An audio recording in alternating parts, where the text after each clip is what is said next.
E Cota International of Aruba está conhecida para diferentes campanhas que estão organizadas em temporada de carnaval na FEPO Escola Escucha-nos para o cuidado de ouvido. Maneira tour a Cota International of Aruba, viaja mais está anunciando a campanha para chamar quebro de silêncio. Desse man aqui está enfatizar para conscientizar o povo para cuidar de não ouvido.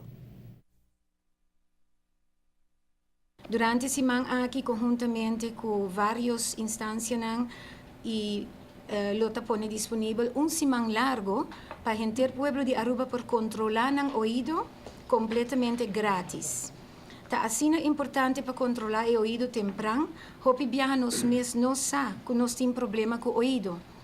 Nós por detectar problema não temprano e assim nós por haya ajuda temprano também para isso aqui. Com o ouvido malo, tá assim é difícil para comunicar com nós outro gente não ronde nós e hopi viaja isso aqui tá traz assim tanto problema, especialmente para nós família que tá ronde nós por hora e como para comunicar com outro. Hopi aya nós dá uma oportunidade para fazer teste de ouvido grátis na luna de setembro durante nossa semana de quebra silêncio em cooperação com o FEPO. Para os últimos 4 anos, a SVB San Nicolás também a cooperar e a passar a join-nos ou de Berencan e assim hope mais pessoas poderão getest gratuitamente para mirar se não tem bom ouvido. Se o teste não está bom, a pessoa poderá aconselhar que para fazer e onde é por baixo para ganhar ajuda. Se mga que possível de vários partners nang envolvi, kupa aya kan kaba ta aportar ne bom causa de Shatter Silence Week.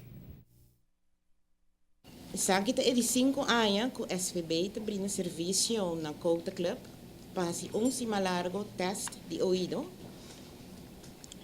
Dengue semana de 22 de 27 de setembro, nós brinda o serviço de assistência de ouvido. Met invitar tour gente que te biba ding is cercania de San Nicolás e omgeving também se tamas leu ta welcome para bini para teste para ouvido. Para se cita por chamar telefone 5272-736 entre semana de 5 para 19 de setembro. Dus ding is semana isso de 5 a 19 de setembro, o programa para uma cita e o horário para chamar entre 1 e 4 da tarde.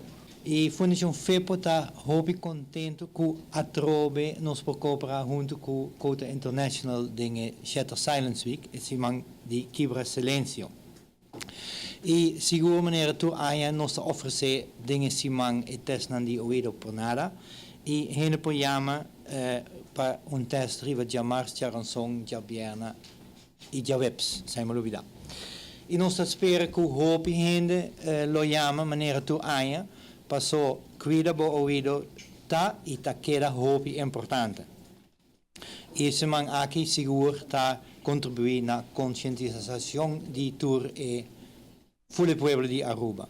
No lubida, stato solamente semana, nós está dando uma atenção especial para controlar o ouvido. So, mas please visita diferentes lugares e controlar o ouvido. Para recordar e tour ribe fecha na Anculota desde 22 de 26 de setembro. Llama of inscrever na instância na cerca de bo pasina botame por haya bo chequeo de ouvido. Aí aqui também quero enfocar riba e jovem para não virar mais consciente para que não cuido de não ouvido.